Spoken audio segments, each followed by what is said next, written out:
को अपने बस में कर लिया। पूछा कभी संतों से, पूछा कभी गुरुजनों से कि भाई वो कौन सा नाम है जिस नाम के जपने से जो है हनुमान जी ने भगवान राम को अपने बस में किया। और भगवान राम ने केवल एक गौतम ऋषि पत्नी अहिल्या का उद्धार किया, मगर उनके नाम ने करोड़ों की बुद्धियों का सुधार कर दिया। पूछो संतों से, पूछो गुरुजनों से कि वो कौन सा नाम है। और उस नाम का जपने के लिए, उस नाम का सुमरण करने के लिए, क्योंकि कहना पड़ा कि सुमरण वो नशा है जो कभी छूटता नहीं है। सुमरण वो नशा है जो कभी छूटता नहीं है। सतगुरु वो भरोसा है जो कभी टूटता नहीं है। जिसने आदत डाली संतों के सत्संग में बैठने की, वो भवसागर में कभी डूबता नहीं है। वो भवसागर में कभी डूबता नहीं है। यदि हमने नाम का स्मरण नहीं किया, यदि हमने पावन नाम की भक्ति नहीं की, एक छोटा सा एग्जाम्पल, उसके बाद मैं अपने विचारों को समाप्त करती हूँ। एक बार रामलीला का रिहर्सल चल रहा था और उसमें जो रावण का पाठ अदा करने वाला व्यक्ति था वो जो है बीमार पड़ गया। अब लोगों ने सोचा, अरे ये रावण का पाठ अदा करने वाला व्यक्ति बीमार पड़ गया, अब हमारी लगती है रामलीला अधूरी रह जाएगी। लोगों ने एक मीटिंग सभा बुलाई, कहा भाई क्या करना है, करना क्या है, चलो तलाश करते हैं जो एक रावण जैसा व्यक्ति होगा, बड़ी बड़ी मूछें होगी, मोटा ताजा होगा, वही अच्छा लगेगा। हाँ बात तो सही। सारे लोग मिलकर गए, जाते जाते जाते जाते गांव में पहुंचे। एक की हलवाई की दुकान थी, हलवाई की दुकान थी। जाते हलवाई के पास, कहा भैया जरा एक काम कर देना हमारा। बोले क्या काम करना है? कहा क्या बताए, हमारा रामलीला का रिहर्सल चल रहा था, तैयारियां चल रही और उसमें रावण का जो पाठ अदा करने वाला व्यक्ति था वो बेचारा बीमार पड़ गया और आप उसको अदा कर देना। हलवाई कहने लगा भैया तुम कान खोल के सुनो, मैं तो ठहरा अनपढ़, मैं तो कुछ नहीं बोल पाता हूँ, अनपढ़ हूँ, मैं नहीं बोल पाऊंगा। क्या बोलना है? बोले तुम्हें कुछ नहीं बोलना, केवल एक बात बोलना है। बोला क्या बात बोलना है? तुमसे कोई भी पूछे तुम्हारा नाम क्या है तो तुम बता देना मेरा नाम लंकापति रावण है, मेरा नाम लंकापति रावण है। हलवाई कह रहा अरे वाह, ये तो बहुत सरल है, इतना तो मैं बोल सकता हूँ, इतना तो मैं बोलूंगा, याद करूंगा। लोग कहने लगे अच्छा तो तुमको याद रहेगा ना? हाँ क्या बोलना, यही तो बोला मैं लंकापति रावण, मैं लंकापति रावण। अब बेचारे की ठहरी, वो लोग तो चले गए। अब वो पाठ को याद करने के लिए हलवाई की दुकान, अब लोग आ रहे हैं, कोई दूध लेने आ रहा है, दूध दे रहा है, पैसे ले रहा है, मैं लंकापति रावण। जलेबी दे रहा है, पैसे ले रहा है, मैं लंकापति रावण।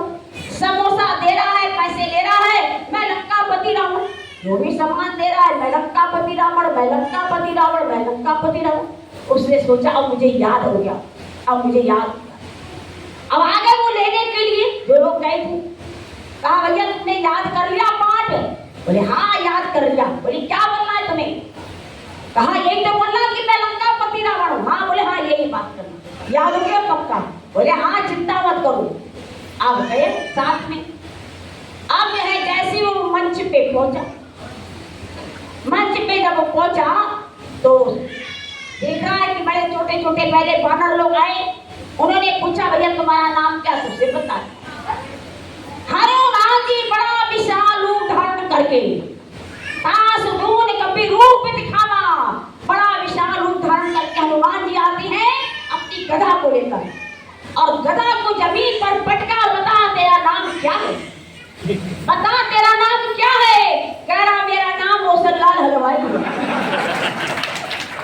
मेरा नाम रोशनलाल हलवाई है। सज्जनों सुन लो, आप लोग आपसे भी पूछा जाएगा कि आपने कौन से नाम की भक्ति करी, तो आप ये मत कह देना मैंने रोशनलाल हलवाई की भक्ति की। आपको जो गुरु महाराज जी ने ज्ञान दिया है उस नाम की भक्ति करते हुए मानव उस परम धाम को प्राप्त हो जाता है। और यदि हमने उस नाम का भजन नहीं किया तो भैया हमसे जब पूछा जाएगा तो हम भी कह देंगे भैया रोशनलाल हलवाई। मगर यहाँ पर ही जो नौ संत देख रहे हैं, एक गारंटी दे रहे हैं, वहां पर आप आप झूठ बोलोगे तो हम तो कह देंगे हम तो बताने के लिए तो आए थे, पर हमने क्या मतलब जाने। तो देखो, जिन माता भाई बहनों ने यदि ज्ञान की प्राप्ति की तो खूब भजन करें, खूब सुमन करें, खूब सेवा करें, खूब सत्संग करें। बस इनके बारे में सुन लिया, बड़ा विशाल आश्रम बनने जा रहा है, उसमें हम सब लोग मिलकर जो है उसमें सेवा करेंगे। तो देखो एक ना एक दिन वहाँ वो आश्रम बनकर तैयार हो जाएगा और गुरु महाराज जी के चरण पड़ेंगे। तो इसमें क्या है, हम लोग को दर्शन पर सभी लाभ मिलेगा। तो देखो उस नाम की भक्ति करते हुए, सेवा सत्संग करते हुए, भजन सुमन करते हुए अपना जीवन धर्ममय और सार्थक बनाए।